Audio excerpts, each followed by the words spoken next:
Welcome to my channel ज्ञान पाठशाला। आपका बहुत बहुत स्वागत है। और आज मैं आपके लिए लेकर आया हूँ टेंस, जिसे कि आप हिंदी में बोलते हैं काल। अगर देखा जाए तो टेंस आपके 3 प्रकार के होते हैं, यानी कि समय आपका 3 प्रकार का होता है। There are 3 types of tense. सबसे पहले बात करते हैं हम प्रेजेंट टेंस, जिसको कि हम हिंदी में कहते हैं वर्तमान काल। इसके बाद आता है पास्ट टेंस, जिसको बोलते हैं भूतकाल। और इसके बाद आता है फ्यूचर टेंस, जिसको कि हम कहते हैं भविष्य काल। अब आप समझ चुके ही होंगे कि वर्तमान का मीन्स, जैसे कि मैं आपको अभी इस टाइम पढ़ा रहा हूँ या वीडियो बना रहा हूँ आप सभी के लिए, तो ये आपका वर्तमान काल है, यानी कि प्रेजेंट। मैं करंटली आपको प्रेजेंट टेंस के बारे में बता रहा हूँ। जैसे कि इसका हम एग्जाम्पल लेते हैं, बच्चा चालाक है। ये एक स्टेटमेंट बोला गया है बच्चे के बारे में, और ये बोला गया है प्रेजेंट टेंस में। अब यही वाक्य जब हम पास्ट में बोलेंगे तो बोलेंगे बच्चा चालाक था। क्या बोलेंगे? बच्चा चालाक था। अब यही वाक्य अगर हम फ्यूचर में बोलेंगे तो बच्चा चालाक होगा। तो आप देख सकते हैं और समझ सकते हैं बड़ी आसानी से। चलिए हम एक और एग्जांपल लेते हैं इसके लिए। तुम डॉक्टर हो, यानी कि ये बात बोली गई है प्रेजेंट में। अब इसी चीज़ को, इसी वाक्य को अगर हम पास्ट में बोलेंगे, तुम डॉक्टर थे। अब यही वाक्य अगर हम फ्यूचर में बोलेंगे, तुम डॉक्टर होंगे। ठीक है, तो आप देख सकते हैं कि टेंस यानी कि काल यानी कि समय आपका 3 प्रकार का होता है। There are 3 types of tense. First is present, second one is past and third one is future tense.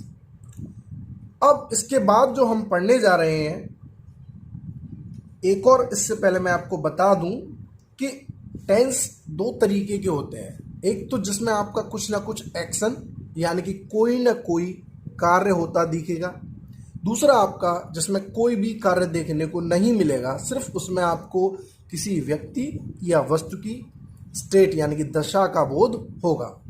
तो देखते हैं कुछ इसके एग्जाम्पल विदाउट एक्शन, जिसमें कि कोई एक्शन आपको देखने को नहीं मिलता। तो पहला है बच्चा चालाक है। तो यहाँ आप देख सकते हैं, यहाँ एक बच्चे के बारे में एक स्टेटमेंट यानी कि कथन बोला गया है कि भाई बच्चा चालाक है। अब यही वाक्य अगर हम इस तरीके से बोलें, बच्चा पढ़ रहा है, तो यहाँ पर बच्चा कुछ एक्शन कर रहा है, यानी कि कुछ कार्य कर रहा है। तो आप देख सकते हैं यहाँ एक एक्शन हो रहा है। क्या एक्शन हो रहा है? कि भाई पढ़ने का एक्शन हो रहा है, पढ़ने का कार्य हो रहा है।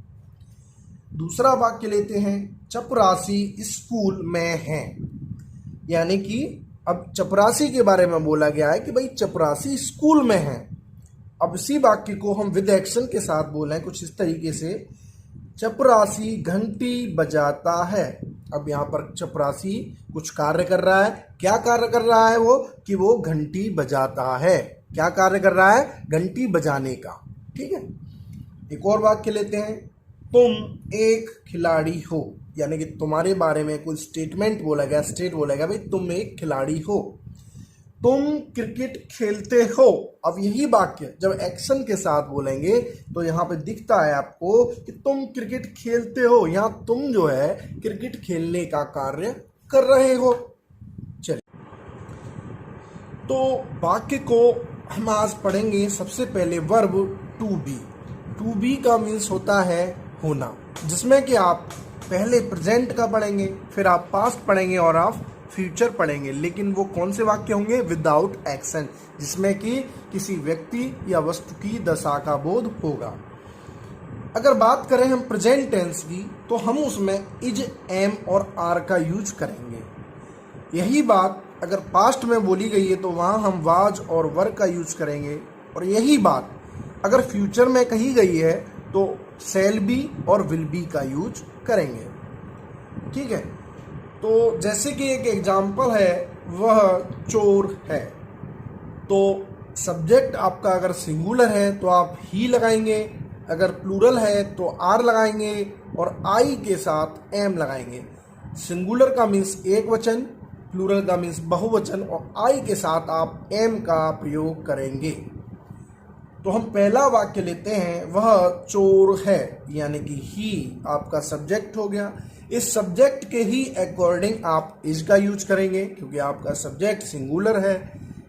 ही इज थीफ, यानी कि वह चोर है। अब यही वाक्य अगर हम पास्ट में कहते कि वह चोर था, तो यही वाक्य हमने स्टेटमेंट बोला या कथन बोला कि वह चोर था, कभी होगा हमें पता नहीं। तो यहां हम ही वाज थीफ, यहां पर वाज आपका सिंगुलर सब्जेक्ट यानी कि एक वचन कर्ता के साथ लगाएंगे। अगर आपका सब्जेक्ट प्लूरल हो यानी कि बहुवचन हो तो आप वर का यूज करेंगे। अब यही वाक्य अगर फ्यूचर में हो तो वह चोर होगा। तो एक और चीज आपको बता दूं कि आई और वी जब भी सब्जेक्ट के रूप में आए, अगर फ्यूचर की बात चल रही है तो वहां शैल बी का यूज करेंगे। बाकी जितने भी सब्जेक्ट आएंगे आप विल बी का यूज करेंगे। तो आप देख सकते हैं, या वह चोर होगा तो ही विल बी थीफ। ठीक है। अब इसी का जब हम नेगेटिव पढ़ते हैं कि वह चोर नहीं है, तो आपको कुछ नहीं करना, ही इज नॉट थीफ। अब यही वाक्य अगर सिंगल इंटेरोगेटिव जिसमें कि क्या शुरुआत में हो जाती है कि क्या वह चोर है, आप क्या हिंदी में शुरुआत में लगा देंगे, क्या वह चोर है, तो इज को आप आगे ले आएंगे, इज ही थीफ। अब इसी तरीके से पास्ट में जब हम पढ़ेंगे वह चोर नहीं था, तो ही वाज नॉट थीफ। अब यही जब इंटेरोगेटिव यानी कि प्रश्नवाचक वाक्य बनाएंगे, क्या वह चोर था, तो आप वाज को आगे लेकर आएंगे, वाज ही थीफ। अब इसी तरीके से यही वाक्य जब अगर फ्यूचर टेंस में होगा कि वह चोर नहीं होगा, तो ही विल नॉट और आपका ये be thief, he will not be thief. अब यही वाक्य अगर प्रश्नवाचक है कि क्या वह चोर होगा, तो क्या के लिए आप विल को आगे लेकर आएंगे, इसके बाद subject, will he be thief. तो ये आपकी मैंने प्रेजेंट, पास्ट और फ्यूचर तीनों के बारे में बताया। और यहाँ पे मैं आपको एक बार फिर से मैं बता ही चुका हूँ कि जैसे कि बच्चा चालाक है, यहाँ पर एक स्टेटमेंट बोला गया है। अगर यही चीज़ अगर एक्शन के साथ बोली जाए कि बच्चा खेलता है, यहाँ खेलने का कार्य कर रहा है। तुम अध्यापक हो, तो यहाँ कोई भी एक्शन नहीं हो रहा, सिर्फ एक स्टेटमेंट बोला गया है तुम्हारे बारे में कि तुम अध्यापक हो। तुम विद्यालय जाते हो, यहाँ तुम विद्यालय जाने का कार्य कर रहे हो।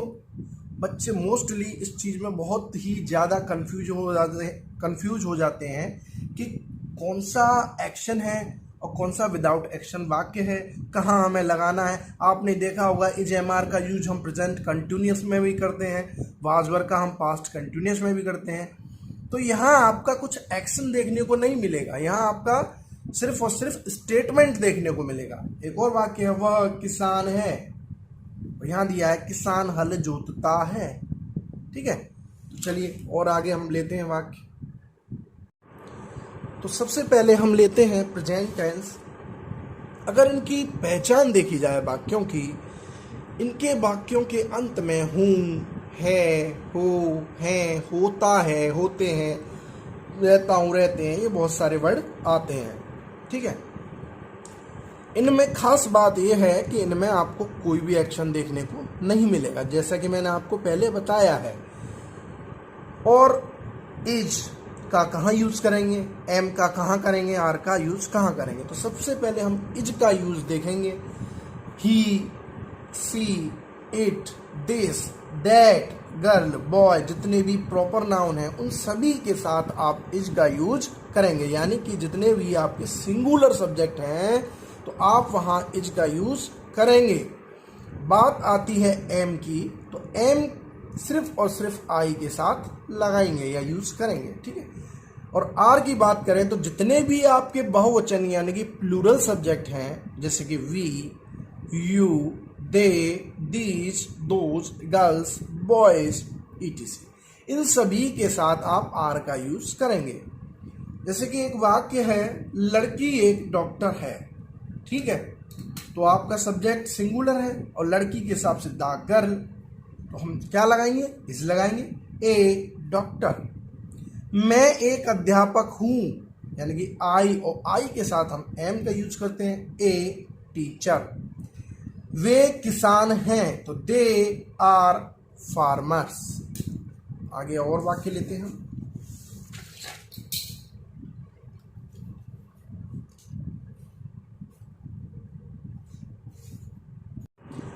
और इससे पहले मैं आपको एक और चीज बताना चाहता हूं। अगर देखा जाए प्रेजेंट टेंस जो हम बना रहे थे, 3 तरीके के वाक्य हम उसमें पढ़ेंगे। सबसे पहले पढ़ेंगे अफर्मेटिव, इसके बाद नेगेटिव और इसके बाद इंटेरोगेटिव। तो अफर्मेटिव की बात करते हैं तो सबसे पहले आप सब्जेक्ट को लेके आएंगे वाक्य में, इसके बाद इज, आर, एम जो भी सब्जेक्ट के अकॉर्डिंग आ जाएगी, और इसके बाद जो स्टेटमेंट वाक्य में दिया है उसकी अंग्रेजी बनाएंगे। तो हम एक वाक्य लेते हैं, उन्नू एक होशियार लड़की है। तो यहाँ देख सकते हैं, तो उन्नू इज एन हमने क्यों यूज किया, क्योंकि ये वॉवेल से शुरू हुआ, इसका sound intelligent, N intelligent girl. दूसरा है, मैं एक अध्यापक हूँ, तो आई एम, और आई के साथ एम लगाते हैं, ए टीचर। लड़के शैतान हैं, यानी कि चिल्ड्रन आर, हमने बहुत सारे बच्चे हैं तो हमने आर का यूज किया, नॉटी। अगर नेगेटिव वाक्य आए कि जैसे कि, तो वहाँ सबसे पहले सब्जेक्ट, फिर आपका इज एम आर, इसके बाद आपको नोट लगाना है और इसके बाद स्टेटमेंट जो दिया गया है। उन्नू एक होशियार लड़की नहीं है, तो Unnu is not an intelligent girl, आपको इज एम आर के बाद नोट लगा देना है। मैं एक अध्यापक नहीं हूँ, I am not a teacher. लड़के शैतान नहीं हैं, तो चिल्ड्रन आर नॉट नॉटी। तो आप देख सकते हैं। अब इसी तरीके से अगर हम इंटेरोगेटिव बनाएं, उसके लिए आप सबसे पहले इज एम आर, इसके बाद आपका सब्जेक्ट आएगा और इसके बाद आपका स्टेटमेंट जो वाक्य में दे रखा है। जैसे कि क्या मैं एक अध्यापक हूँ, तो हमने बोला इज एम आर को हम पहले लेकर आएंगे, इसके मैं के अकॉर्डिंग एम पहले आ जाएगी, एम आई ए टीचर। चलिए अब अफर्मेटिव के हम वाक्य देखते हैं आपके और। चलिए पहला वाक्य है, किसान गरीब है, ठीक है। तो किसान यानी कि एक ही किसान है, द फार्मर। फार्मर के अकॉर्डिंग हम इज का यूज करेंगे, क्योंकि फार्मर आपका एक वचन सब्जेक्ट है, एक वचन करता है, यानी कि सिंगुलर है। Is poor. अब इसी वाक्य का नेगेटिव बनाते हैं कि भाई किसान गरीब नहीं है। हिंदी में मैंने नहीं लिखा, लेकिन आप समझ लेना, किसान गरीब नहीं है, तो द फार्मर इज के बाद क्या लगा देंगे, नॉट पुअर।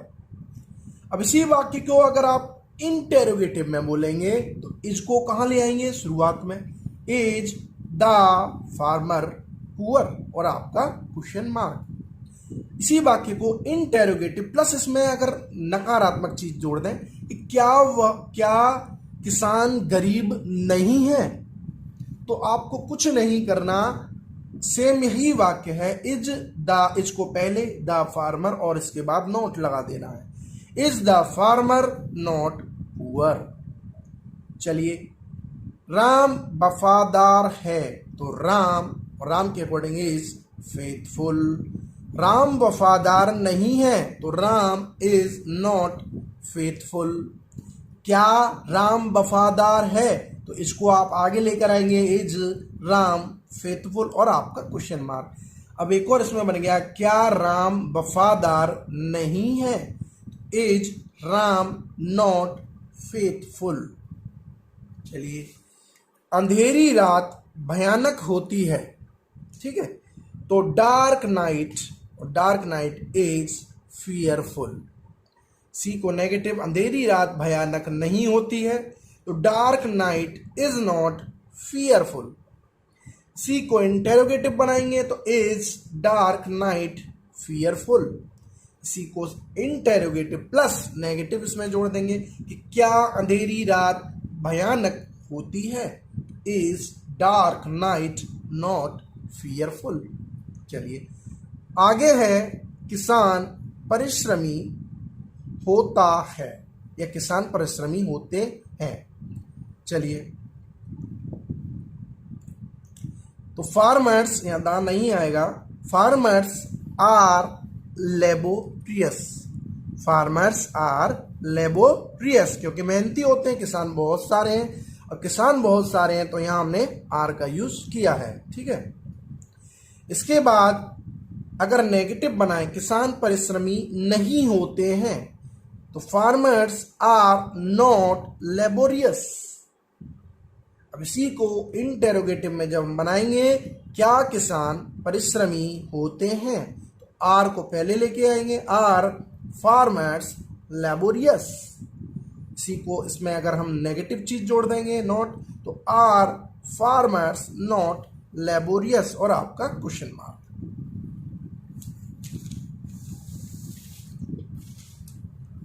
चलिए, सांप भयानक लगता है, यानी कि द स्नेक, और स्नेक को अकॉर्डिंग हमने इज का यूज किया, इज फियरफुल। अगर इसी का हम नेगेटिव बनाएंगे, the snake is not fearful. इसी का अगर हम इंटेरोगेटिव बनाएंगे, इज द स्नेक फियरफुल।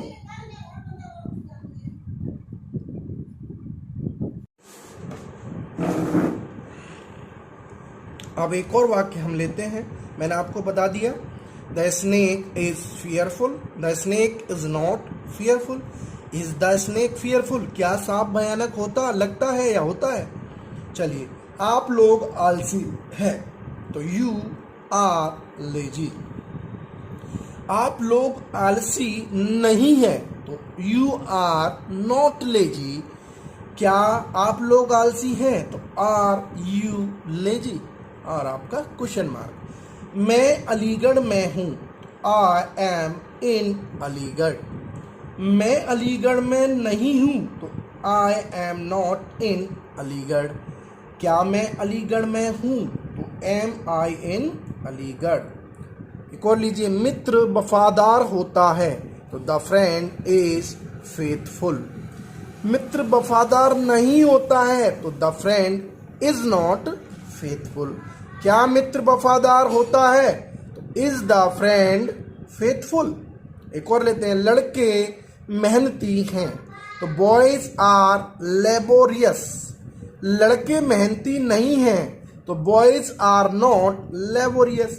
क्या लड़के मेहनती हैं, तो आर बॉयज लेबोरियस। एक और लेते हैं, वे विद्वान हैं, तो दे, और दे के according are, they are scholars. वे विद्वान नहीं हैं, तो दे आर नॉट स्कॉलर्स। क्या वे विद्वान हैं, और दे स्कॉलर्स।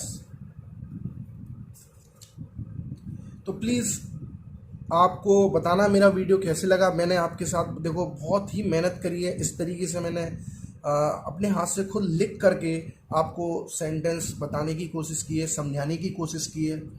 और तो प्लीज़ मेरे इस वीडियो को प्लीज़ लाइक करें, ज़्यादा से ज़्यादा शेयर करें, और मेरे चैनल को सब्सक्राइब करें, जिससे मैं और भी मोटिवेट होकर आपके लिए और भी अच्छी वीडियो बनाता रहूं। आपका देखने के लिए बहुत बहुत धन्यवाद और बहुत बहुत आभार आप सभी का।